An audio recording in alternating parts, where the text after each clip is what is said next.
Viranomaiset ja media kamppailevat bussionnettomuuden uhreista.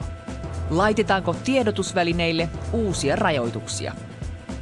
Akuutti kriisihoito onnistuu, ongelmat kunnissa pysyvät. Salamyhkäistä peliä silmälasimarkkinoilla. Kulttuuripääkaupunkihanke kuumentaa Turussa. Tämä. Sitten Turkuun.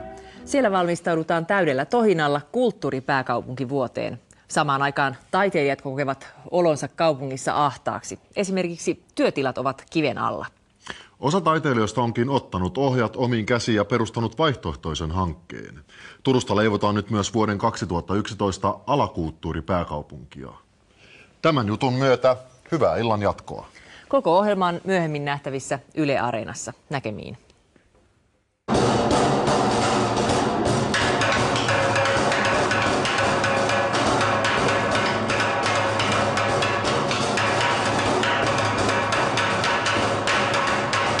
Tervetuloa autonomisen kulttuurikeskus Jokikatuun.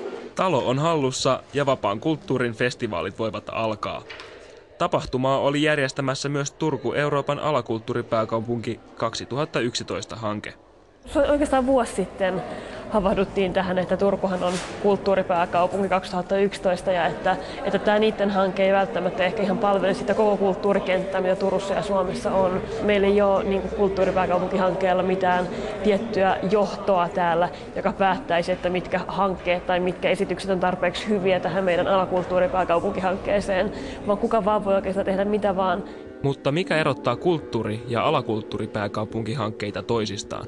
Me halutaan kyllä osallistaa ihmisiä siihen kulttuurin tekemiseen. Me ei haluta vaan tarjota kokemuksia, vaan me halutaan sanoa just, että jokainen on taiteilija. Jos kuka vaan voi olla taiteilija, voiko alakulttuuri olla mitä vaan?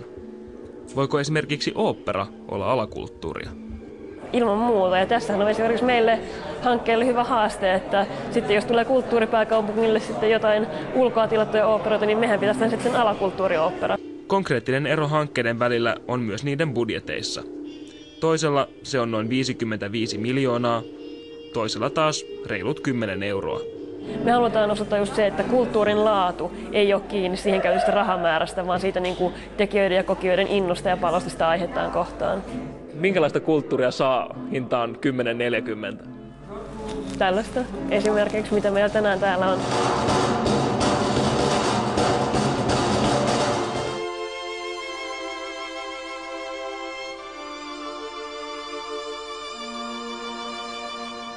Kulttuuripääkaupunkihankkeessa vastapelaajat on noteerattu. Kutsumme heidät viime kesänä tapaamiseen ja ehdotimme, että he lähtisivät ideoimaan ja miettimään myös ehdotusta tähän meidän hankehakuun, että voisivat sitä kautta osallistua kulttuuripääkaupungin toteutukseen ihan virallisestikin, mutta he ovat toistaiseksi kieltäytyneet siitä. Suvi Innilä ei kuitenkaan halua luoda jyrkkää vastakkainasettelua hankkeiden välille.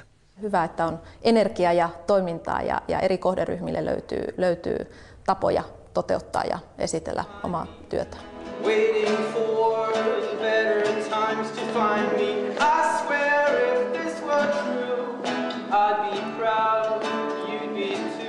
Eräs alakulttuuripääkaupunkihankkeen tavoitteista on nostaa esiin turkulaisten taiteilijoiden ahdinkoa. Taideakatemian rahoitusta on karsittu jatkuvasti ja taiteilijat valittavat työtilojen puutetta. Mika Natri joutui lähtemään juuri vallatusta Jokikadun kiinteistöstä, kun kaupunki halusi myydä tilat. Taiteilijoiden piti päästä muuttamaan kaupan synnyttyä Pääskyvuoren kasarmille remontoitaviin tiloihin, mutta aikataulusta ei ole tietoa. Kuvataiteilijan näkökulmasta tilanne on melko absurdi. En tiedä, onko se sitten sattumaa vai mitä, melkein samaan aikaan, kun tämä kulttuuripääkaupunkius varmistui, niin taiteilijoita ruvetaan häätämään työtiloistaan pois. Onko tällä taiteilijoita enää 2011? Tämä olo on koko ajan löysässä hirressä, koska ei ole mitään varmuutta siitä, milloin tänne pääsee. Onko Turussa taiteilijoilla työhuonepulaa, kyllä vai ei?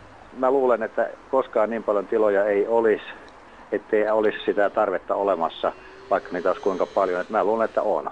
Pääsevätkö taiteilijat muuttamaan tänne Pääskyvuoreen vielä? Kyllä tänä kesänä pääsevät muuttamaan sinne.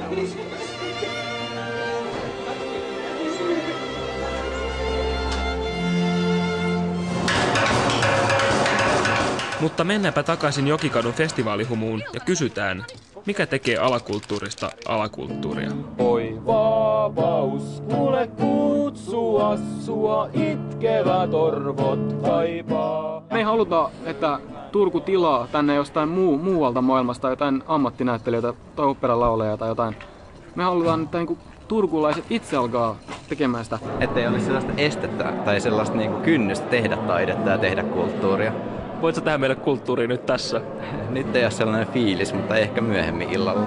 Me teemme sen juuri niin kuin me teemme ja niillä voimilla, mitä meillä on. Onko semmoista alakulttuuria, mistä kukaan ei vielä tiedä mitään? Se on hyvä kysymys ja toivon, että se hyppää silmilleni pian, jos sellainen on. Yleensä talonvaltaukset päättyvät siihen, että ulos lähdetään virkavallan hellässä syleilyssä. Jokikadulla saatiin kuitenkin yllättävä puhelu.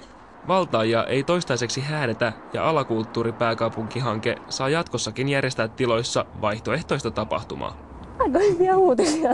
Joo, aika yllättävää. No on kyllä. Ei sitä tiedä. Ne sanoi, että ne tulee tuomaan tänne vielä jonkun virallisen päätöksen tosta. En tiedä, tuossa on toi häätökirja edelleen. Että tuleeko sitten repimään sen pois vai naulaamaan siihen päälle jonkun uuden lapun. Mutta